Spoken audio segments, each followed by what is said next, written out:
पुण्याची ती नेहमीचीच काही गडबडीची सकाळ. बाणेरमधील एका गगनचुंबी इमारतीच्या 14व्या मजल्यावरील फ्लॅट नंबर 1402मध्ये मात्र यांत्रिक शांतता पसरलेली होती. हा फ्लॅट होता अद्वैत कुलकर्णीचा. पुण्यातील एका बहुराष्ट्रीय IT कंपनीत सिनियर प्रोजेक्ट मॅनेजर असलेला अद्वैत म्हणजे शिस्तीचं दुसरं नावच. त्याचं आयुष्य एक्सेल शीटमधील रकान्यांसारखं होतं, अचूक, मोजून मापून आणि भावनाविरहित. सकाळी 5:30चा अलाराम, 1 तास जिम, ब्लॅक कॉफी आणि त्यानंतर लॅपटॉपची स्क्रीन, हेच त्याचं विश्व होतं.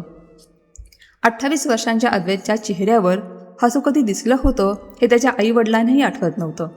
घरात बोलणं फक्त कामापुरतं, TV कायम म्यूटवर, आणि पाहुणे आले की अद्वैत थेट आपल्या खोलीत. पांढऱ्या करड्या भिंती, मुचकं फर्निचर आणि कायम बंद असलेले गडद पडदे यामुळे फ्लॅटही त्याच्या स्वभावासारखाच वृक्ष वाटायचा. काम आणि शिस्त या पलीकडचं जग त्याने स्वतःपासून दूर ठेवलं होतं आणि गंमत म्हणजे त्याला या नीरस आयुष्याची सवय झाली होती. पण सांगा, एखाद्या माणसाला आपल्या आयुष्यात नेमकं काय हरवलं आहे हे कधी कळतं? जेव्हा कोणी नवीन व्यक्ती त्याच्या आयुष्यात येते की जेव्हा ती अचानक दूर निघून जाते? अद्वैतच्या आयुष्यात पुढे काय घडलं हे जाणून घेण्याआधी तुम्हाला एक कथा मनापासून आवडत असेल तर व्हिडिओला लाईक करा, आपल्या माणसांसोबत शेअर करा आणि अशाच भावस्पर्शी मराठी कथांसाठी चॅनलला सबस्क्राईब करा. तसेच कमेंटमध्ये सांगा, तुम्हाला शांत स्वभावाची माणसं आवडतात की मनमोकळेपणाने बोलणारी? पण आजचा दिवस या यांत्रिक आयुष्याला एक मोठा हादरा देणारा होता. सकाळचे 8 वाजले होते. अद्वैत आपल्या खोलीत कानाला हेडफोन्स लावून एका महत्त्वाच्या अमेरिकन क्लायंटसोबत व्हिडिओ मीटिंगमध्ये होता. तो अत्यंत गंभीर चेहऱ्याने प्रेझेंटेशन समजावून सांगत होता. तेवढ्यात दाराची बेल वाजली. ती साधी बेल नव्हती, तर कोणीतरी सलग, अजिबात न थांबता बेलचे बटन दाबून धरले होते. Ding dong ding dong ding dong ding dong आवाजाने संपूर्ण घर दणाणून गेले. अद्वैतच्या कपाळावर आठ्यांचे जाळे पसरले. त्याने रागाने हेडफोन्स काढले आणि तो ओरडला, आई बघ ना, कोण आलंय? बेल काय तोडायची आहे का कोणाला? माझी मीटिंग चालू आहे हे माहीत असतानाही किती गोंधळ. अनुराधा ताईंनी धावत जाऊन दार उघडलं. दारात उभ्या असलेल्या व्यक्तीला पाहताच त्यांच्या चेहऱ्यावर मोठं आनंदी हसू उमटलं. दारात एक साधारण 22-23 वर्षांची मुलगी उभी होती. अंगावर साधासा पण अत्यंत आकर्षक असा पिवळ्या रंगाचा पंजाबी ड्रेस, खांद्याला अडकवलेली एक मोठी शबनम बॅग, एका हातात एक जंक ट्रॅक आणि दुसऱ्या हातात 2 पिशव्या. पण या ओझ्यापेक्षाही जास्त लक्ष वेधून घेत होता तो तिचा चेहरा. तिच्या चेहऱ्यावर जगातील सगळा आनंद, उत्साह आणि निरागसता ओसंडून वाहत होती. तिचे मोठे बोलके डोळे आणि गालावर पडणारी खळी कोणालाही पहिल्याच भेटीत आपलेसे करेल अशी होती. ती होती स्वरा, श्रीवर्धनच्या प्रशांतरावांची एकुलती एक लाडकी लेक. प्रशांतराव आणि श्रीकांतराव हे बालपणापासूनचे जिवलग मित्र होते. श्रीवर्धनच्या लाल मातीत एकत्र खेळलेले आणि एकाच ताटात जेवलेले. पदवीचं शिक्षण पूर्ण केलेल्या स्वराला पुण्यात फॅशन डिझायनिंगचा 6 महिन्यांचा विशेष अभ्यासक्रम करायचा होता. मुलीला पुण्यात एकटं कसं ठेवायचं या चिंतेत असलेल्या प्रशांतरावांना श्रीकांतरावांनी हक्काने सांगितलं होतं, अरे प्रशांत, स्वरा माझीही मुलगीच आहे, ती माझ्याकडेच राहील. म्हणूनच आज स्वरा त्या शांत आणि गंभीर घरात आली होती. काकू असा एक मोठा खणखणीत आवाज करत स्वराने थेट घरात प्रवेश केला आणि हातातल्या पिशव्या तिथेच टाकून तिने अनुराधाताईंच्या गळ्यात घट्ट मिठी मारली. अगं माझी सोन्या, किती मोठी आणि सुंदर झालीस ग तू, ये आत ये, अनुराधाताई तिचं स्वागत करत प्रेमाने म्हणाल्या. आवाजाने श्रीकांतरावही वर्तमानपत्र बाजूला ठेवून बाहेर आले. अरे वा, आमची श्रीवर्धनची परी आली तर. प्रवास कसा झाला बेटा? त्याने अत्यंत मायेने विचारले. स्वराने पटकन खाली वाकून काका काकूंच्या पायाला हात लावला. प्रवास एकदम झकास झाला काका, पण तुमच्या पुण्यात किती ती ट्रॅफिक. ST स्टँडवरून रिक्षावाल्याला हा पत्ता समजावता माझ्या नाकी 9 आले. आमच्या श्रीवर्धनला निवांत रस्ते, माडाच्या बागा आणि समुद्राची गाज. इथे मात्र नुसती गाड्यांची पो पो.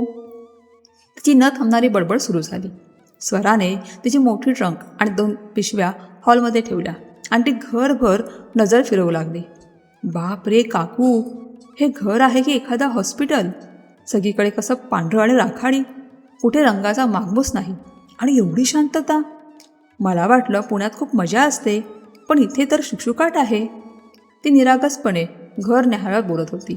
तिचा तो खळखळता आवाज, तो अस्सल कोकणी हेल आणि चेहऱ्यावरील निरागसता पूर्ण घरात एक वेगळीच, आजवर कधीही न पाहिलेली ऊर्जा घेऊन आली होती. स्वराची बडबड बंद दारातूनही अद्वैतच्या कानावर आदळत होती. मीटिंग संपताच त्याने रागाने लॅपटॉप बंद केला. कोण आहे हे वादळ? पुटपुटत तो बाहेर आला. हॉलमध्ये एक अनोळखी मुलगी त्याच्या आईवडिलांसोबत मोठ्याने हसत होती. काळा ट्रॅकसूट, विस्कटलेले केस आणि कपाळावर आठ्या घेऊन अद्वैत त्यांच्या दिशेने आला. त्याच्या पावलांचा आवाज ऐकून स्वराने मागे वळून पाहिलं. आई, काय चाललं हे? हे घर आहे की एस टी स्टँड? सकाळपासून किती तो आरडाओरडा. माझी मीटिंग चालू होती आणि बाहेरून एवढा आवाज येत होता. कोण आहे ही? अद्वैतने अत्यंत रुक्ष आवाजात विचारले. स्वरा क्षणभर शांत झाली. तिने अद्वैतच्या गंभीर चेहऱ्याकडे पाहिले. अनुराधाताई काही बोलणार तो स्वरा स्वतःच उभी राहिली आणि एकदम हसत मुखाने पुढे आली. अरे, तूच अद्वैत ना? काकांनी मला तुझ्याबद्दल खूप काही सांगितलं होतं, पण तू तर प्रत्यक्ष खूपच भयंकर दिसतोयस. तिने अगदी सहजपणे हसत हसत बॉम्ब टाकला. अद्वैतचे डोळे रागाने आणखी विस्फारले. एक्सक्यूज मी, भयंकर दिसतो म्हणजे काय? आणि तू आहेस कोण माझ्या घरात येऊन मलाच असं बोलणारी? स्वराने दोन्ही हात कमरेवर ठेवले आणि थोड्यात खोडकर स्वरात म्हणाली, अरे हो हो, एवढा का चिडतोयस? मी स्वरा, श्रीवर्धनहून आले. तुझे वडील आणि माझे बाबा पक्के मित्र आहेत ना, मग त्या नात्याने आपणही मित्रच झालो की. आणि भयंकर म्हणजे तुझा चेहरा बघ, जणू काही कोणीतरी तुझी आवडती वस्तू हिरावून घेतली. थोडं हसत जा रे बाबा, आयुष्य खूप सुंदर आहे. अद्वैतचा पारा चढला. हे बघ, मी स्वरा, या घरात एक शिस्त आहे आणि मला अशा सततच्या बडबडीची सवय नाही. इथे राहायचं असेल तर कृपया आवाज थोडा कमी ठेव. माझ्या कामात खूप अडथळा येतो, त्याने कठोरपणे सांगितलं. पण स्वरा डगमगणाऱ्यातली थोडीच होती. ती अनुराधाताईंकडे बघून डोळा मारत म्हणाली, काकू, तुमचा मुलगा नेहमीच असा रागीट असतो का, की आज सकाळी नाश्त्यात कारल्याची भाजी खाल्ली ह्यानी? अहो, घरात पाहुणे आल्यावर कोणी असं स्वागत करतं का? आमच्या कोकणात पाहुणा आला की आधी पाणी देतो आपण. हा तर मला लेक्चर देतोय. स्वराच्या बोलण्यावर श्रीकांतराव आणि अनुराधाताईंना हसू अनावर झालं, पण अद्वैतसमोर ते गप्प बसले. अद्वैतने स्वराकडे जळजळीत कटाक्ष टाकला. मला तुझ्या या विनोदांमध्ये अजिबात रस नाही. हे पुणे आहे, इथे लोक कामाला महत्त्व देतात. आवाज कमी ठेव. असं म्हणत तो फणफणत खोलीत गेला आणि त्याने दार जोरात बंद केलं. स्वरा मात्र अजिबात घाबरली नाही. तिने खांदे उडवले आणि ती हसत काकांना म्हणाली, काका, तुमचा मुलगा म्हणजे अगदी आमच्या वाडीतल्या त्या कडक शिस्तीच्या मास्तरांसारखा आहे हो. पण काही काळजी करू नका. त्या खडूस माणसाला हसायला कसं शिकवायचं हे मला बरोबर माहिती आहे.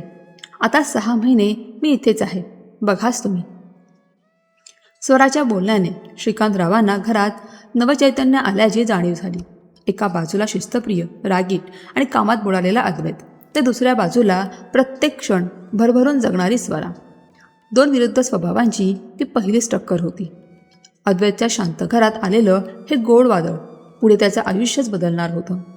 स्वराला घरात येऊन जवळपास 1.5 महिना झाला होता आणि त्या काळात फ्लॅटचं वातावरण पूर्ण बदललं होतं. पूर्वी अलारामच्या यांत्रिक आवाजाने सुरू होणारी सकाळ आता स्वराच्या मोबाईलवरील सुमधुर भूपाळीने उजाडू लागली होती. तिच्या हसण्याने आणि खळखळाटाने त्या मूक घराला जणू नवी वाचा मिळाली होती. स्वराने गडद पडदे बाजूला सारून खिडक्या उघडल्या आणि घरात ऊन व ताजी हवा येऊ लागली. अनुराधाताईंना तिच्या रूपाने दुसरी मुलगीच मिळाली होती. ती स्वयंपाकघरात मदत करायची, तर श्रीकांतरावांना सकाळच्या चहासोबत श्रीवर्धनच्या गमती सांगायची. तिच्या उपस्थितीमुळे तो नीरस फ्लॅट आता खऱ्या अर्थाने घर वाटू लागला होता. अद्वैतचा दिनक्रम बदलला नव्हता, पण घरातील वातावरण मात्र पूर्ण बदललं होतं. सुरुवातीला स्वराचं हसणं, तिच्या गप्पा आणि सततची लगबग त्याला त्रासदायक वाटायची. मात्र नकळत त्याला त्या आवाजांची सवय होऊ लागली. कामाच्या व्यापात त्याने दडपून ठेवलेली सहवासाची गरज हळूहळू जागी होत होती. आज रविवारची सकाळ होती. अद्वैतला सुट्टी असली तरी तो आपल्या सवयीप्रमाणे लवकर उठला होता. जिममधून भरपूर घाम गाळून तो बाहेर आला तेव्हा स्वयंपाकघरातून जिऱ्या मोहरीची खमंग फोडणी, कडपत्त्याचा सुवास आणि शेंगदाणे घातलेला मऊसूत कांदे पोह्यांचा दरवळ संपूर्ण घरभर पसरला होता. तो सुवास एवढा भूक चाळवणारा होता की अद्वैतची पावले नकळत डायनिंग टेबलकडे वळली. डायनिंग टेबलवर आधीच एक छोटीशी मैफल रंगली होती. श्रीकांतराव, अनुराधाताई आणि त्यांच्याबरोबर मध्ये बसलेली स्वरा. स्वराने आज एक छानसा डोळ्यांना सुखावणारा आकाशी रंगाचा चुडीदार घातला होता.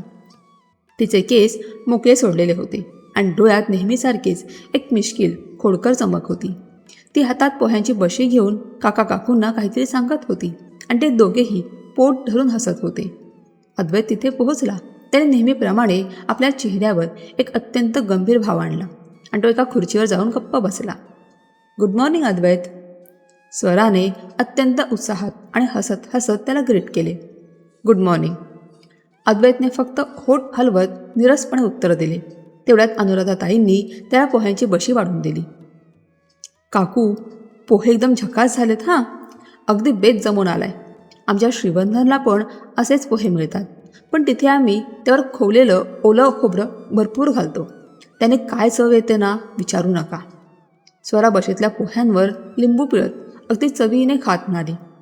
अगं स्वरा, हे पोहे तुझ्या खडूस मित्राने केलेले नाहीत, मीच केले आहेत. पण तो कधी माझ्या पदार्थांचं साधं कौतुकही करत नाही. अनुराधाताई अद्वैतकडे पाहत मुद्दाम म्हणाल्या. स्वराने अद्वैतकडे एक खोडकर कटाक्ष टाकला. काकू, तुम्ही पण काय अपेक्षा करता या माणसाकडून? कौतुक करण्यासाठी, एखाद्या गोष्टीची स्तुती करण्यासाठी हृदयात थोड्या भावना असाव्या लागतात. याच्या हृदयात तर नुसते लॅपटॉपचे कीबोर्ड आणि कोडिंगचे आकडे फिट झालेत. मला तर वाटतं हा माणूस रात्री झोपेतही project deadline, client meeting, target achieve असं बरळत असेल. स्वराच्या या वाक्यावर श्रीकांतराव मोठ्याने हसले.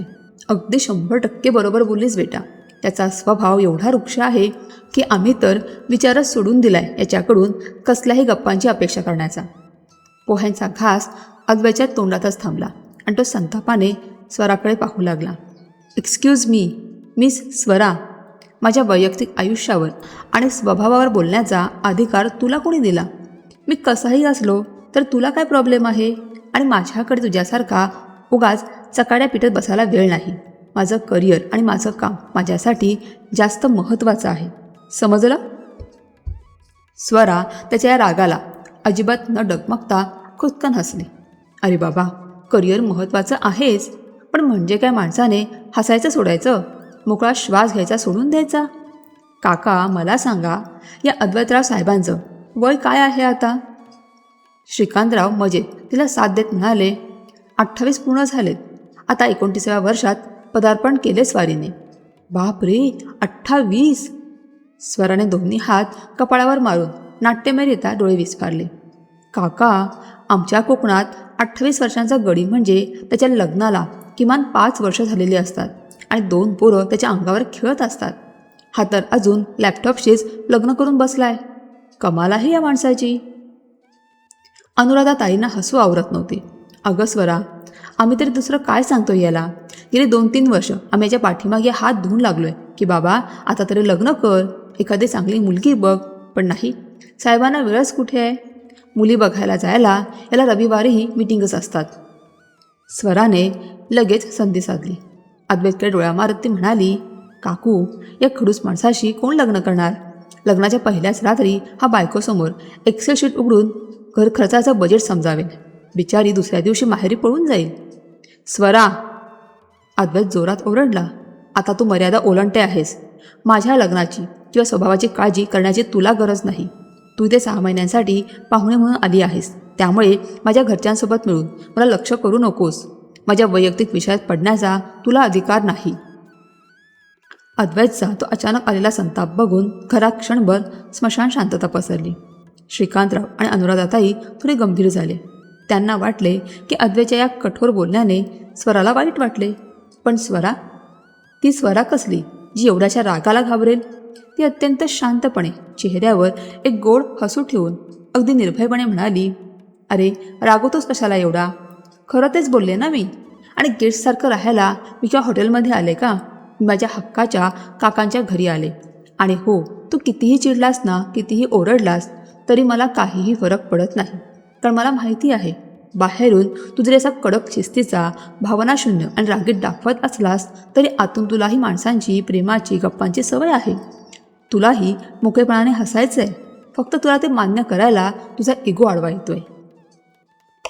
अद्वैतने रागाने आपल्या हातातील चमचा ताटावर जोरात आपटला आणि तो काहीही न बोलता फणफणत तिथून उठून आपल्या खोलीकडे जाऊ लागला. अरे अद्वैत, पोहे तरी पूर्ण खाऊन जा, ताटात अन्न सोडू नये. अनुराधाताई मागून काळजीपोटी म्हणाल्या, माझं पोट भरलंय. असं फणकारात बोलून त्याने आपल्या खोलीचा दरवाजा आतून जोरात लावून घेतला. खोलीत आल्यावर अद्वैत रागाने येलझारा मारू लागला. स्वराने त्याच्या लग्नाचा विषय काढल्याचा त्याला संताप आला होता. लक्ष विचलित करण्यासाठी त्याने लॅपटॉप उघडला, पण स्क्रीनवर लक्षच लागत नव्हतं. त्याच्या डोळ्यांसमोर स्वराचा हसरा चेहरा आणि आकाशी ओढणी वारंवार येत होती. तिच्यासारखी मुलगी माझ्या आयुष्यात आली तर, हा विचार मनात येताच तो स्वतःच दचकला. दाराबाहेरून स्वराच्या हसण्याचा आवाज येत होता. काही आठवड्यांपूर्वी त्रासदायक वाटणारा तोच आवाज आता त्याला गोड वाटत होता. त्याने दाराच्या फटीतून पाहिलं. स्वरा अनुराधाताईंना टेबल आवरण्यात मदत करत गाणं गुणगुणत होती. तिची लगबग पाहून अद्वैतच्या चेहऱ्यावर नकळत पुसटसं हसू उमटलं. त्याला प्रथमच जाणवलं की स्वराने त्याच्या घरातील शांतताच नाही तर त्याच्या मनाभोवतीचा कोशही हलवायला सुरुवात केली होती. त्या दिवसानंतर त्यांच्या नात्यात नकळत एक छोटासा बदल झाला.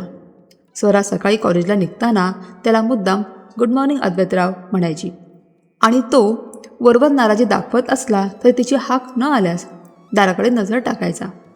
कधी ती त्याच्यासाठी कॉफी ठेवायची तर कधी तो उशिरा झाल्यावर तिला खाली घेऊन गाडीतून घरी घेऊन जायचा. दोघांनीही या छोट्या काळजीला मैत्रीचं नाव दिलं होतं, पण त्यांच्या मनात काहीतरी अधिक हळूवार आकार घेत होतं. रात्री उशिरा ऑफिसचं काम संपवून अद्वैत पाणी प्यायला बाहेर यायचा, तेव्हा स्वरा दुसऱ्या दिवसाच्या कॉलेजसाठी स्केचेस काढत बसलेली असायची. झोपली नाहीस अजून, एवढाच त्याचा प्रश्न असायचा. आणि आता 5 मिनिटात झोपते, एवढंच तिचं उत्तर. संवाद फारसे नसले तर त्या छोट्या क्षणांनी दोघांच्या मनात नकळत एकमेकांविषयी आपलेपणा रुजू लागला होता. पुढील काही आठवडे अद्वैत आणि स्वरा यांच्यातील नोकझोक अशीच चालू राहिली. घरात निर्माण झालेली नवी ऊर्जा अद्वैतला वरवर त्रासदायक वाटत असली तरी आतून हवीहवीशी वाटत होती. अशाच एका शनिवारी तो लॅपटॉप उघडून कामाला बसणार तेवढ्यात अनुराधाताई तिथे आल्या आणि त्यांनी त्याच्या लॅपटॉपची स्क्रीन थेट बंद केली. आई, हे काय आहे? मला महत्त्वाचं काम आहे. अद्वैत वैतागून म्हणाला, तुझं काम नेहमीच महत्त्वाचं असतं, पण आज तू एकही काम करणार नाहीस. आज तू स्वराला पुणे फिरवून आणणार आहेस. अनुराधाताईंनी फरमान सोडले. काय? मी? आणि तिला? शक्यच नाही. माझ्याकडे अजिबात वेळ नाही. तिला कुठे जायचं असेल तर ती रिक्षा करून किंवा कॅब करून जाईल. तशीही ती खूप स्मार्ट आहेच. अद्वैतने स्वराला टोमणा उद्देशाने म्हटले. तेवढ्या स्वरा तिथे आली. काकू, कशाला सांगता याला? मी जाईन माझी मी. तसंही याच्याबरोबर फिरण्यापेक्षा एकटं फिरलेलं जास्त बरं. नाहीतर तिथेही हा मला सांगत बसेल की स्वरा लवकर चल, माझा वेळ जातोय, माझी मीटिंग आहे. मला अशा निरस माणसाबरोबर फिरण्यात काहीच इंटरेस्ट नाही. अद्वैतच्या इगोला हा मोठा धक्का होता. तो चटकन उभा राहिला.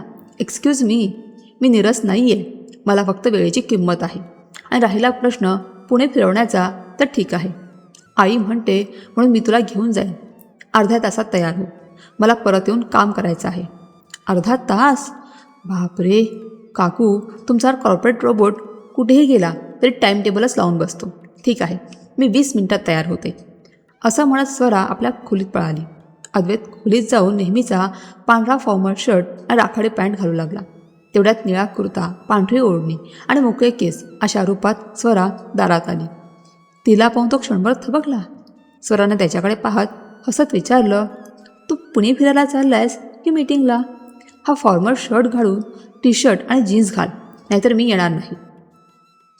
काही वेळ दोघांनी हट्ट धरला, पण अखेर अद्वैतने निळी जीन्स आणि पांढरा टी-शर्ट घातला. तो बाहेर येताच स्वरा हसून म्हणाली, काकू, तुमचा मुलगा आज पहिल्यांदा माणूस दिसतोय. एरवी लॅपटॉपचाच भाग वाटतो. अद्वैत रागाने काहीतरी पुटपुटला आणि गाडीची चावी घेऊन बाहेर पडला. स्वरा त्याच्या मागे मागे धावत आली आणि गाडीच्या फ्रंट सीटवर जाऊन बसली. पुण्याचे रस्ते शनिवारी नेहमीप्रमाणे गर्दीने फुललेले होते. अद्वैत अतिशय शांतपणे आणि शिस्तबद्धपणे गाडी चालवत होता. गाडीत एकदम भयान शांतता होती. स्वरा इकडे तिकडे बघत होती, पण तिला ती शांतता असह्य झाली. अरे, गाडीत काही गाणी वगैरे आहेत की नाही, नुसते शांतता? तिने विचारले. मला गाडी चालवताना गाणी ऐकलेली आवडत नाही. माझं लक्ष विचलित होतं, अद्वैतने उत्तर दिलं. लक्ष विचलित होतं? बाप रे, तू गाडी चालवतोयस की विमान उडवतोयस?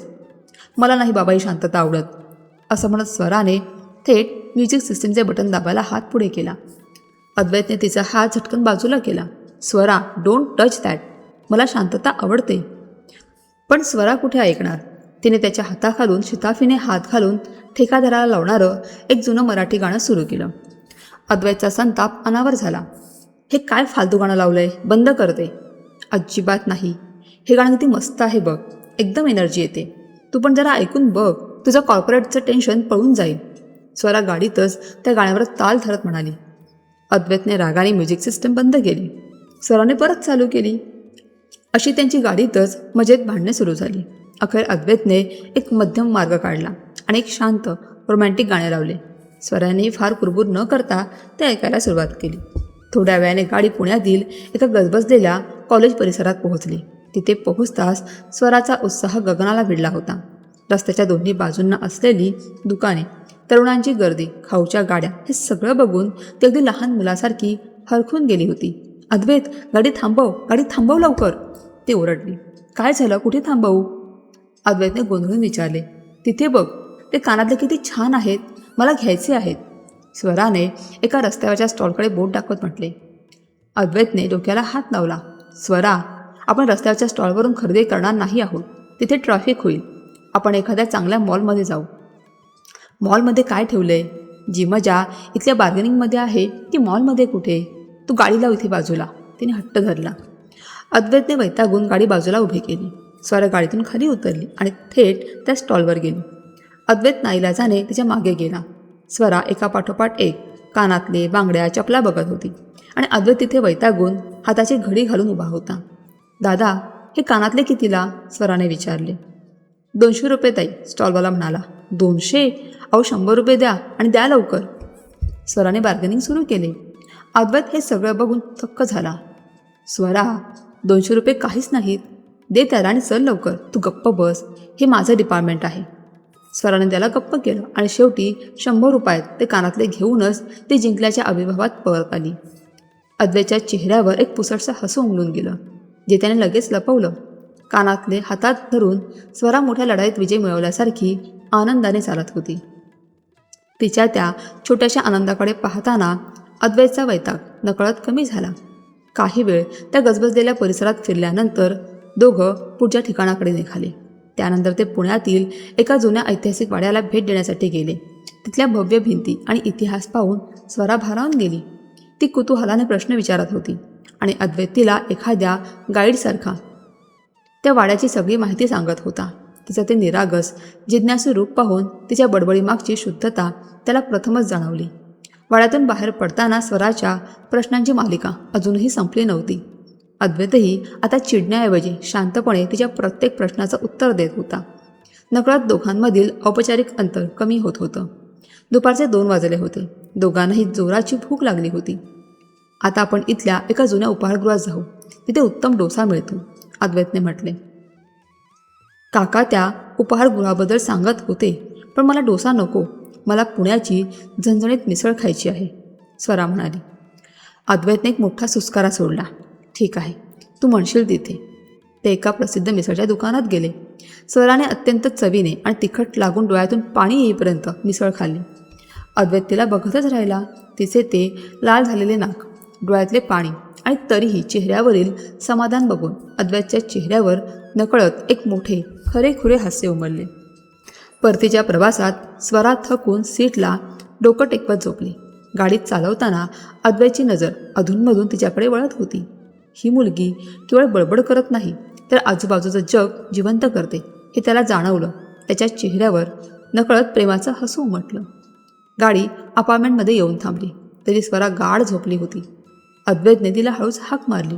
ती दचकून उठली आणि लाजत म्हणाली, अरे मी झोपलेच की. अद्वैत फक्त हलकंसं हसला. त्या क्षणी पहिल्यांदाच त्याला तिच्यावर राग नाही तर तिची काळजी वाटत होती. त्या दिवसानंतर स्वराच्याही मनात अद्वैतविषयी हळवी ओढ निर्माण झाली. त्याला चिडवण्याबरोबरच त्याची शांत उपस्थिती आणि अबोल काळजीही तिला आवडू लागली. शनिवारच्या त्या अविस्मरणीय पुणे दर्शनानंतर अद्वैत आणि स्वरा यांच्यातील एक न दिसणारी अदृश्य अशी तणावाची भिंत जणू कायमची कोसळून पडली होती. अद्वैतच्या वागण्यात आलेला तो सुखद बदल केवळ स्वरालाच नाही तर त्याच्या आईवडिलांनाही स्पष्टपणे जाणवत होता. रविवारी सकाळपासूनच घरात एक वेगळीच उत्साहपूर्ण लगबग सुरू होती. आज स्वराने स्वयंपाकघराचा पूर्ण ताबा घेतला होता. काकू, आज तुम्ही अजिबात काम करायचं नाही. तुम्ही फक्त बाहेर बसून TV बघायचा किंवा आराम करायचा. आज रविवारचा खास बेत माझ्या हातचा असणार आहे, असे अत्यंत प्रेमाने पण ठणकावून सांगत तिने अनुराधाताईंना हॉलमध्ये बसवून ठेवले होते. स्वयंपाकघरातून येणारा खमंग सुवास घरभर दरवळत होता. अद्वैत लॅपटॉपसमोर बसला असला तरी त्याचं लक्ष स्वराच्या गुणगुणण्याकडे आणि फोडणीच्या आवाजाकडे होतं. दुपारी टेबलावर केळीच्या पानांवर आंबेमोहर भात, वरण, कोकम कढी, सोलकढी आणि उकडीचे मोदक वाढलेले पाहून त्याच्या तोंडाला पाणी सुटलं. अरे वा, आज तर एकदम शाही आणि अस्सल कोकणी बेत दिसतोय. श्रीकांतराव अत्यंत खुश होऊन म्हणाले. स्वराने अद्वैतच्या पानावर उकडीचा मोदक वाढून त्यावर साजूक तूप सोडलं. खाऊन बघ अद्वैतराव, हे मोदक मला माझ्या आजीने शिकवले आहेत. तिच्या हातची चव अजून साधत नाही, पण आज मी पूर्ण प्रयत्न केला आहे, ती डोळे मिचकावत म्हणाली. अद्वैतने मोदकाचा पहिला घास घेताच डोळे मिटले. खोबरे, गूळ आणि वेलचीची चव अनुभवताना तिच्या तोंडून नकळत वाह असा उद्गार निघाला. कसं आहे, आवडलं की नाही? स्वराने अत्यंत उत्सुकतेने विचारले. अद्वैतने आपला नेहमीचा गंभीर आणि करडा चेहरा पूर्णपणे बाजूला ठेवून अगदी मनमोकळेपणाने डोळ्यात एक कृतज्ञतेचा भाव आणून स्मितहास्य केले. स्वरा, खरंच खूप खूप सुंदर झालंय सगळं. म्हणजे मी आजवर इतकं चविष्ट आणि प्रेमाने बनवलेलं जेवण कधीच जेवलो नव्हतं. Thank you so much. त्याच्या या अचानक आलेल्या मनपूर्वक कौतुकाने स्वरा क्षणभर लाजली. तिचे गाल हलकेच गुलाबी झाले. अनुराधाताई आणि श्रीकांतराव तर आपल्या मुलात झालेला हा सकारात्मक बदल पाहून थक्कच झाले होते. अद्वैतला आता खऱ्या अर्थाने स्वराची सवय झाली होती. तिची बडबड, तिचे घरभर बागडणे, तिचे हसणे, तिचे वावरणे हे सर्व आता त्याच्या नीरस आयुष्याचा एक अत्यंत सुंदर आणि अविभाज्य भाग बनले होते. सोमवारी ऑफिसमध्येही अद्वैतचं मन कामात लागत नव्हतं. मीटिंग दरम्यान स्वराचा हसरा चेहरा आणि मोदक वाढतानाचा तिचा आनंद त्याच्या डोळ्यांसमोर येत राहिला. संध्याकाळी त्याने तिच्यासाठी खास भेट घेण्याचा निर्णय घेतला. ती केवळ स्वयंपाकाचा बक्षीस नव्हती, तर त्याच्या मनात उमलणाऱ्या कोवळ्या भावनेची पावती होती. तो पुण्यातील एका मोठ्या साड्यांच्या दुकानात गेला आणि अनेक साड्या पाहिल्यानंतर मोरपिशी रंगाचा सोनेरी जरीची नाजूक किनार असलेला पैठणी शालू निवडला. तो स्वराला खूप शोभेल या विचाराने त्याच्या चेहऱ्यावर लाजरं हसू उमटलं. शालू सुंदर बॉक्समध्ये पॅक करून घेताना तो मनात म्हणाला, ती हे पाहून किती खुश होईल. आज तिला सांगूनच टाकेन की तिचं या घरात असणं मला आवडू लागलं आहे. याच विचारात तो घरी पोहोचला. अद्वैतने उत्साहाने घराची बेल वाजवली. दार उघडताच स्वराची नेहमीची आलात का अद्वैतराव ही हाक ऐकू येईल अशी त्याला अपेक्षा होती. पण दार अनुराधाताईने उघडलं. घरात पाऊल टाकताच त्याला जाणवलं स्वराचा आवाज नव्हता आणि हॉल पुन्हा अस्वस्थ करणाऱ्या निशब्दतेने भरला होता. आई, स्वरा कुठे आहे? दिसत नाही आहे ती. नेहमी तर दरवाजा उघडायला तीच पळत येते. तिच्यासाठी एक मस्त सरप्राईज आणले मी. अद्वैतने हातातली पिशवी थोडीशी लपवत पण उत्साहाने विचारले. अनुराधाताईंचा चेहरा एकदम उतरलेला, काळवंडलेला होता. ते डोळ्यांना पदर लावत अत्यंत जड आवाजात म्हणाल्या, अरे अद्वैत, स्वरा गावी गेली. अचानक निघून गेली ती. गावी गेली म्हणजे? अचानक कशी काय? आणि मला काहीच कसं सांगितलं नाही तिने? अद्वैतच्या हातातली ती सुंदर पिशवी नकळतपणे खाली गळून पडली. त्याचा श्वास क्षणभर तिथेच थांबला. छातीत एकदम धस्त झालं. दुपारी प्रशांतरावांचा फोन आला होता रे. स्वराच्या आजीची म्हणजे प्रशांतच्या आईची तब्येत अचानक खूप बिघडले. त्यांना हार्ट अटॅक आलाय आणि त्यांना तातडीने तिथल्या हॉस्पिटलमध्ये ॲडमिट केले. स्वराला हे कळताच ती खूप रडायला लागली. ती आजीच्या खूप जवळची आहे ना. तिने लगबगीने आपलं सामान आवरलं आणि दुपारी एसटीने ती घाईघाईत श्रीवर्धनला निघून गेली. तिला तुला फोन करायचा होता, पण तू मीटिंगमध्ये असशील, तुला डिस्टर्ब नको म्हणून तिने मला तुला सांगायला सांगितलंय. बिचारी खूप घाबरली होती रे. अनुराधाताई अत्यंत जड अंतःकरणाने रडवेली होऊन म्हणाल्या. अद्वैत तिथल्या तिथेच एका पुतळ्यासारखा मख्ख उभा राहिला. त्याच्या मेंदूला काही सेकंद हे अचानक आलेलं सत्य पचवताच आले नाही. तो जड थकलेल्या पावलांनी चालत आपल्या खोलीत गेला. त्याने जमिनीवर पडलेली ती मोरपिशी रंगाची पैठणी शालूची पिशवी उचलली आणि ती बेडवर टाकून तो तिथेच कोसळला. त्याच्या मनात विचारांचे एक भयंकर काहूर माजले होते. स्वरा घरात नाही हा विचारच अद्वैतला आतून पोखरत होता. डोळे मिटले तरी तिचा हसरा चेहरा, बोलके डोळे आणि घरातील सततची लुडबुड त्याच्या नजरेसमोर येत होती. हॉलमध्ये येताच त्याला बंद पडदे, रिकामं स्वयंपाकघर आणि पुन्हा परतलेली ती जुनी शांतता जाणवली. काही आठवड्यांपूर्वी प्रिय असलेली ती शांतता आज त्याच्या अंगावर येत होती. स्वराने त्याच्या घराला केवळ हसायला शिकवलं नव्हतं, ते त्याच्या कठोर मनाभोवतीचा बुरखाही दूर केला होता. तो पुन्हा खोलीत आला आणि मोरपिशी पैठणी शालू हातात घेतला. रेशमी कापडावरून हात फिरवताना त्याच्या डोळ्यांतून पहिल्यांदाच एक अश्रू निसटून शालूवर पडला. रात्री नकळत त्याने मोबाईल हातात घेतला आणि स्वराचा नंबर उघडला. कॉल करण्यासाठी त्याचा अंगठा पुढे गेला, पण पुन्हा थांबला. ती आजीपाशी असेल, आत्ता नको असं स्वतःला सांगत त्याने मोबाईल बाजूला ठेवला. त्या रात्रीत मात्र त्याला पहाटेपर्यंत झोप लागली नाही. मी तिला का नाही थांबवू शकलो? तिने मला एकदा फोन का नाही केला? माझ्या मीटिंगपेक्षा ती जास्त महत्त्वाची आहे हे मी तिला का नाही सांगू शकलो? हे हजारो प्रश्न त्याला सतावत होते. पण त्याहूनही एक मोठा अत्यंत महत्त्वाचा प्रश्न त्याच्या समोर उभा राहिला होता. मला तिचा एवढा त्रास का होतोय?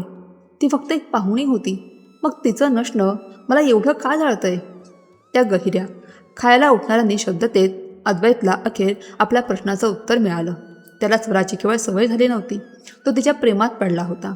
तिच्या विना घर, काम आणि शहरही त्याला निरर्थक वाटत होतं. आता त्याला फक्त स्वराला पुन्हा पाहायचंय, तिचा आवाज ऐकायचा आणि मनातलं सत्य सांगायचं होतं. प्रेमाची ही पहिली जाणीव त्याच्या संपूर्ण आयुष्याला हादरवून गेली. पुढचा आठवडा अद्वैतसाठी अत्यंत संथ गेला. ऑफिस, मीटिंग्स आणि लॅपटॉपमध्येही त्याचं मन लागत नव्हतं. सकाळची भुपाळी, डायनिंग टेबलवरील रिकामी खुर्ची आणि स्वराची अद्वैतराव अशी खोडकर हाक त्याला सतत आठवत होती. स्वराची आजी धोक्यावर असल्याचं श्रीकांतरावांनी सांगितलं होतं. अद्वैतने स्वराला 2दा फोन केला, पण घरच्या धावपळीत दोन्ही वेळा त्यांच्या थोडक्यातच बोलणं झालं. मनातलं सत्य फोनवर न सांगता तिच्या समोर सांगावं असं त्याला वाटत होतं. अखेर शुक्रवारी त्याने ऑफिसमधून रजा घेतली. आईवडिलांना स्वराच्या आजीची विचारपूस करून येतो असं सांगितलं. मोरपिशी पैठणी शालू गाडीत ठेवला आणि तो थेट श्रीवर्धनच्या दिशेने निघाला. पुण्याहून कोकणाकडे जाणारा प्रवास अद्वैतसाठी स्वतःच्या भावनांचा शोध घेणारा होता. तामिनी घाटातील वळणं, गर्द हिरवाई आणि खोल दऱ्या पार करताना पुण्याचा गोंधळ मागे पडत गेला. माणगाव मार्गे पुढे जाताना लाल माती, नारळी पोकळीची झाडं आणि समुद्राच्या खाऱ्या वाऱ्याचा स्पर्श त्याला स्वराच्या मातीवरील प्रेमाची जाणीव करून देत होता. श्रीवर्धनच्या वेशीवर आंबा, फणस आणि काजूच्या झाडांतून डोकावणारी कौलारू घरं दिसू लागली. पुण्यातली भयान शांततेपेक्षा इथल्या निवांतपणात जिव्हाळा होता. रस्ता विचारत अद्वैत अखेर प्रशांतरावांच्या हिरव्यागार वाडीपाशी पोहोचला. मध्यभागी पारंपरिक दुमजली कौलारू घर, सारवलेलं अंगण, तुळशी वृंदावन आणि आंब्याच्या झाडाला बांधलेला झोपाळा होता. अद्वैतने आपली गाडी वाडीबाहेरील मोठ्या वडाच्या झाडाखाली उभी केली. आज त्याने नेहमीचे कडक इस्त्रीचे फॉर्मल कपडे न घालता साधा निळा टी-शर्ट आणि जीन्स घातली होती. चेहऱ्यावर प्रवासाचा थकवा होता, पण मनात स्वराला पाहण्याची अनावर उत्सुकता होती. त्याने जुनं लाकडी गेट उघडलं आणि आत आला. पायाखाली वाळलेल्या पानांचा चरचर आवाज सोडला तर तिथे कमालीची शांतता होती. त्याचवेळी घराच्या मुख्य लाकडी दरवाजातून एक मुलगी हातात पाण्याचा छोटा पितळेचा तांब्या घेऊन तुळशीला पाणी घालण्यासाठी बाहेर आली. तिने फिकट गुलाबी रंगाचा साधा सुती पंजाबी ड्रेस घातला होता. गळ्यात साधी ओढणी, केस क्लिपमध्ये बांधलेले आणि चेहऱ्यावर कोणताही मेकअप नव्हता. तरीही ती निसर्गासारखीच नितळ आणि सुंदर होती. ती दुसरी कोणी नसून गेल्या काही दिवसांपासून अद्वैतच्या प्रत्येक विचारात असलेली स्वराच होती. ती स्वतःच्याच नादात आजीची तब्येत सुधारल्याच्या आनंदात एक जुनं कोकणी गीत गुणगुणत तुळशीला पाणी घालत होती. अचानक तिला वाडीच्या गेटवर कोणाची तरी चाहूल लागली. तिने सहज मान वळवून गेटकडे पाहिलं आणि तिच्या हातातला पितळेचा तांब्या नकळत खाली निसटला. ठन असा आवाज झाला आणि पाणी लाल मातीच्या अंगणात सांडलं. स्वराचा आपल्या डोळ्यांवर विश्वास बसत नव्हता. अद्वैत, तो कॉर्पोरेट रोबोट इथे? तिने डोळे मिटून पुन्हा उघडले, पण तो भास नव्हता. पुण्यात कायम लॅपटॉपमध्ये गुंतलेला अद्वैत आज साध्या टी शर्ट आणि जीन्समध्ये कोकणच्या लाल मातीत तिच्या समोर उभा होता. त्या साध्या रूपात तो तिला नेहमीपेक्षाही अधिक रुबाबदार वाटत होता. अद्वैतची नजर स्वराच्या डोळ्यांना भिडली. त्याने गॉगल डोक्यावर सरकवला. आज त्याच्या चेहऱ्यावर नेहमीचा राग नव्हता, तर हळवी ओढ होती. गुलाबी ड्रेसमध्ये लाल मातीच्या अंगणात उभी असलेली स्वरा त्याला विलक्षण सुंदर भासत होती. माडाच्या पानांची सळसळ, दूरची समुद्राची गाज आणि दोघांमधली अर्थपूर्ण शांतता त्या भेटीला जादुई बनवत होती. स्वराची उडालेली ती गोड धांदल अद्वैतला स्पष्ट दिसत होती. ती आश्चर्याने जागेवरून हलूच शकली नाही. तिच्या हृदयाची धडधड इतकी वाढली होती की तिला स्वतःलाच ती स्पष्ट ऐकू येत होती. अखेर अद्वैतनेच पहिला पुढाकार घेतला. तो हळूहळू पावले टाकत तिच्या दिशेने आला. त्याच्या प्रत्येक पावलागणित स्वराच्या मनातील गोंधळ, धाकधूक आणि आनंद वाढत होता. तो अगदी तिच्या समोर येऊन थांबला. दोघांमध्ये केवळ काही पावलांचेच अंतर होते. अद्वैतने तिच्या डोळ्यात पाहत प्रेमळ वाचत विचारलं, काय मॅडम, अशी अचानक निघून आलीस आणि माझ्याशी 2 शब्दही बोलली नाहीस? आणि पाहुणे आल्यावर तांब्या पाडून स्वागत करतात का तुमच्या कोकणात? त्याच्या या एका वाक्याने आणि आवाजातील ओलाव्याने स्वराच्या अंगावर रोमांच उभे राहिले. तिला काय बोलावं, कसं व्यक्त व्हावं काही समजत नव्हतं.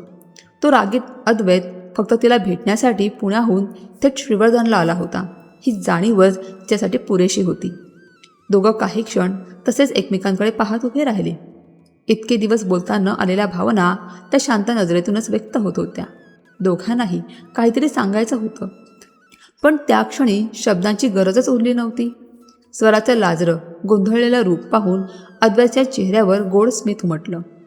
अद्वैतच्या प्रश्नाने स्वराची तंद्री भंगली. तिने तांब्या उचलत लाजऱ्या स्वरात म्हटलं, आजीची अवस्था बघून दुसरं काही सुचलंच नाही. तुम्हाला फोन करायचा होता, पण तुम्ही मीटिंगमध्ये असाल म्हणून काकूंकडे निरोप पाठवला. पण तुम्ही अचानक इथे कसे? तुम्हाला तर माझ्या बडबडीचा खूप राग होता ना? अद्वैत हसला.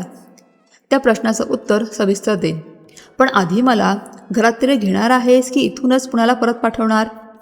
स्वरा खुदकन हसली आणि त्याला घरात घेऊन गेली.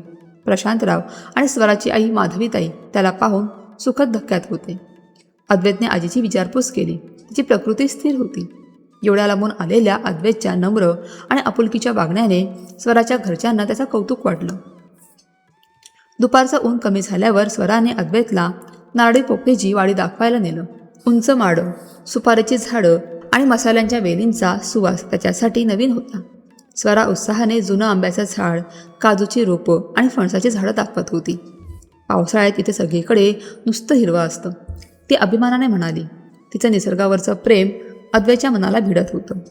अद्वैतने मोबाईल सायलेंट करून खिशात ठेवला.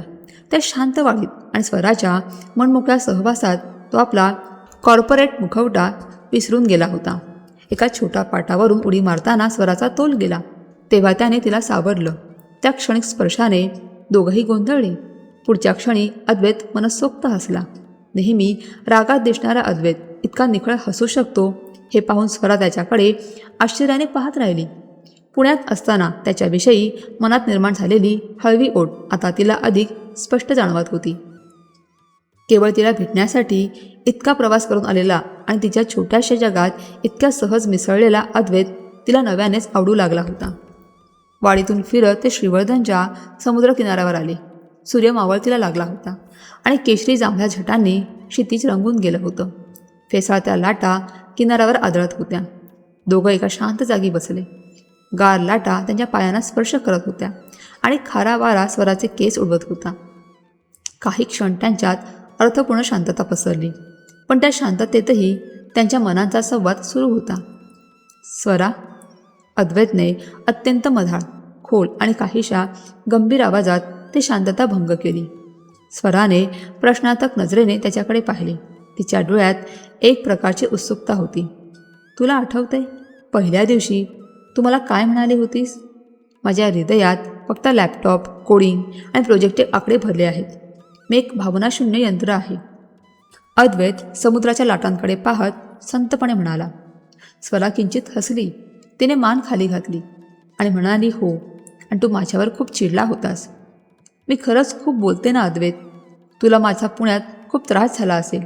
माझी ती सततची बडबड, मी गाडीत गाणं लावणं आणि तुला अद्वैतराव म्हणून चिडवणं, सगळंच तुला त्रासदायक वाटत होतं ना. अद्वैतने पूर्णपणे तिच्याकडे मान वळवली. त्याच्या डोळ्यात आता कोणतीही लपवाछपी, कोणताही इगो किंवा कोणताही रागीटपणा नव्हता. होता तो फक्त एक अथांग, समुद्रासारखा खोल आणि पारदर्शक प्रामाणिकपणा. नाही स्वरा, सुरुवातीला मला तुझा त्रास व्हायचा, पण तू गेल्यावर समजलं की माझ्या रंगहीन आयुष्यात तू किती सुंदर रंग भरले होतेस. घरातली जुनी शांतता परत आली, पण यावेळी ती असह्य वाटत होती. तुझा आवाज, तुझं हसणं आणि मला अद्वैतराव म्हणून चिडवणंही आठवत होतं. तू नसताना ऑफिस, मीटिंग्स आणि माझं संपूर्ण आयुष्यच रिकामं वाटत होतं. अद्वैतचे हे अगदी आतून आलेले प्रामाणिक शब्द ऐकून स्वराच्या काळजाचा ठोकाच चुकला. तिने कधी स्वप्नातही विचार केला नव्हता की या अत्यंत शिस्तबद्ध, प्रॅक्टिकल आणि भावनांना मुरड घालणारा माणूस एवढ्या हळव्या, काव्यात्मक आणि स्पष्ट भावना व्यक्त करू शकेल. तिचे मोठे डोळे अधिकच विस्फारले गेले आणि हृदयाची धडधड प्रचंड वाढली. अद्वैतने अत्यंत हळुवारपणे पण एका ठाम विश्वासाने आपला हात पुढे केला आणि वाळूवर ठेवलेला स्वराचा नाजूक, कोमल हात आपल्या हातात घेतला. त्याच्या त्या उबदार, आश्वासक स्पर्शाने स्वराच्या अंगावर एक अत्यंत गोड शिरशिरी आली. स्वरा, मी कुणी रोमॅन्टिक हिरो नाही आणि मला फिल्मी संवादही जमत नाहीत, पण तू नसताना माझं आयुष्य किती रिकामं आहे हे मला कळलं. तू माझ्या घरातली शांतताच नाही तर माझं बंदिस्त हृदयही चोरून घेतलंस. तुझ्या बडबडीसोबत, तुझ्या उकडीच्या मोदकांसोबत आणि या निरागस हास्यासोबत मला उरलेलं आयुष्य जगायचं आहे. माझ्या कोरड्या आयुष्यात आनंदाचा झरा बनून येशील का? स्वरा, माझ्याशी लग्न करशील? माझ्या घराची आणि आयुष्याची कायमची स्वरा बनशील? मावळत्या सूर्याच्या आणि समुद्राच्या गाजेच्या साक्षीने अद्वैतने स्वराला घातलेली ती साधी, प्रामाणिक साध होती. त्यात दिखावा नव्हता. होता तो फक्त कोकणच्या लाल मातीसारखा अस्सल आणि जिव्हाळ्याचा प्रेमभाव. काही क्षण समुद्राच्या लाटांचा आवाज सोडला तर दोघांपैकी कुणीच काही बोललं नाही. त्या शांततेत अद्वैतचा प्रत्येक शब्द मनापासून आलेला आहे याची खात्री स्वराला पटली. स्वरा काही क्षण अवाक झाली. तिच्या डोळ्यांच्या कडा पाणावल्या आणि आनंदाचे 2 अश्रू गालांवर ओघळले. पुणे दर्शनाच्या दिवसापासून तिच्याही मनात त्याच्यासाठी उमटलेली भावना आज शब्दांशिवाय उत्तर मागत होती. तिने अद्वैतचा हात अधिक घट्ट पकडला आणि लाजऱ्या हास्यासह होकारार्थी मान डोलावली. हो अद्वैत, मला तुझ्याशी लग्न करायचं आहे, स्वरा भरल्या आवाजात म्हणाली. मग तिच्या नेहमीच्या फुटकर अंदाजात ती म्हणाली, या पुण्यातल्या खडूस अद्वैतरावांना हसायला शिकवणं माझं पहिलं लक्ष होतं आणि मी ते पूर्ण केलंय. आता आयुष्यभर तुला असंच मनमोकळं हसत ठेवणं आणि आपल्या घरात रोज आनंदाचे उधळण करणं ही माझी जबाबदारी. स्वराचा होकार ऐकताच अद्वैतच्या चेहऱ्यावर आयुष्यातील सर्वात समाधानाचं हास्य उमटलं. त्याने मोकळा श्वास घेतला. समुद्राच्या लाटा जणू त्यांच्या नव्या पवित्र नात्याला आशीर्वाद देत होत्या आणि मावळता सूर्य नव्या पहाटेचं आश्वासन देत होता. वाडीकडे परतण्याआधी अद्वैतने गाडीतून मोरपेशी पैठणी शालू आणून स्वराच्या हातात ठेवला. हा तुला देण्यासाठीच मी त्या दिवशी घरी आलो होतो, एवढंच तो म्हणाला. शालू छातीशी धरताना स्वराच्या डोळ्यात पुन्हा आनंदाश्रू तरळले. अद्वैत आणि स्वरा एकमेकांचा हात धरून वाडीकडे परतले. त्यांच्या चेहऱ्यावरील आनंद आणि एकमेकांच्या हातातला हात पाहून प्रशांतरावांना आणि माधवीताईंना सर्व काही समजलं. अद्वैतने नम्रपणे प्रशांतराव आणि माधवीताईंसमोर स्वराला जन्मभर साथ देण्याची आणि तिच्या प्रत्येक स्वप्नात सोबत उभं राहण्याची परवानगी मागितली. आपल्या जिवलग मित्राचा कर्तबगार मुलगा जावई होणार या आनंदाने प्रशांतरावांच्या डोळ्यात अश्रू आले. माधवीताईंनीही स्वराच्या डोक्यावरून प्रेमाने हात फिरवला आणि दोघांना आशीर्वाद दिला. प्रशांतरावांनी अद्वैतला प्रेमाने मिठी मारली. लगेचच रात्रीच्या वेळी प्रशांतरावांनी पुण्याला श्रीकांतरावांना आणि अनुराधाताईंना फोन लावला. तिकडे पुण्यातही हा सुखद आणि अपेक्षित धक्का ऐकून अनुराधाताईंच्या आनंदाला पारावर उरला नाही. अरे प्रशांत, आम्ही तर केव्हापासून याच सुवर्णदिनाची आतुरतेने वाट पाहत होतो. आमची लाडकी चुलबुली स्वरा आता अधिकृतपणे पूर्ण हक्काने आमच्या घरची सून होणार. माझ्या अद्वैतला खऱ्या अर्थाने जगायला शिकवणारी तीच तर आहे, असं म्हणत अनुराधाताईंनी फोनवरच त्या दोघांना भरभरून आशीर्वाद दिले. श्रीकांतरावांचे डोळेही पाण्याने डबडबलेले होते. दोन जिवलग मित्रांच्या निखळ मैत्रीचे रूपांतर आता एका घट्ट आणि अतूट कौटुंबिक नात्यात होणार होते. आजारी असलेल्या आजीच्या सुरकुतलेल्या अनुभवी चेहऱ्यावरही एक मोठे परमसमाधानाचे हास्य फुलले. तिने स्वराला जवळ घेऊन तिच्यावरून हात फिरवला. संपूर्ण घरात आनंदाचे, उत्साहाचे आणि आता लवकरच येऊ घातलेल्या लग्नाच्या धामधुमीचे वारे वाहू लागले. नात्याला दोन्ही कुटुंबाची संमती मिळाल्यानंतर स्वरा पुन्हा पुण्यात आली आणि तिने उरलेला फॅशन डिझायनिंगचा अभ्यासक्रम यशस्वीरित्या पूर्ण केला. दरम्यान दोन्ही कुटुंबाच्या उपस्थितीत त्यांचा साधेपणाने साखरपुडा झाला आणि शुभमुहूर्त निश्चित करण्यात आला. काही महिन्यातच विवाहाचा दिवस उजाडला. पुण्यातील एका भव्य पारंपरिक लाकडी वाड्यात विवाह सोहळा आयोजित करण्यात आला होता. लग्नाच्या आदल्या दिवशी हळदीचा कार्यक्रम रंगात आला. पांढऱ्या सुती कुर्त्यातील अद्वैत हळदीच्या मंगळ रंगात न्हाऊन निघाला होता. पिवळ्या नऊवारीत, केसात मोगरा आणि अबोलीचा गजरा माळलेली स्वर अस्सल मराठमोळी दिसत होती. पारंपरिक गाण्यांवर दोन्ही कुटुंबांनी ताल धरला. अद्वैतच्या चेहऱ्यावरील पूर्वीची निरस शांतता आता मनमोकळ्या आनंदाने बदलली होती. लग्नाचा तो मुख्य आणि पवित्र दिवस उजाडला. सनई चौघड्यांच्या मंगलसुरांनी संपूर्ण वाडा दुमदुमून गेला होता. झेंडूची फुलं, आंब्यांच्या पानांची आरास, रांगोळी आणि उदबत्ती कापराच्या सुगंधाने मंगल वातावरण निर्माण झालं होतं. भरजरी रेशमी कुर्ता, मोत्यांची कंठी आणि लाल जरीचा फेटा घातलेल्या अद्वैतच्या राजस रूपावरून कुणाचीही नजर हटत नव्हती.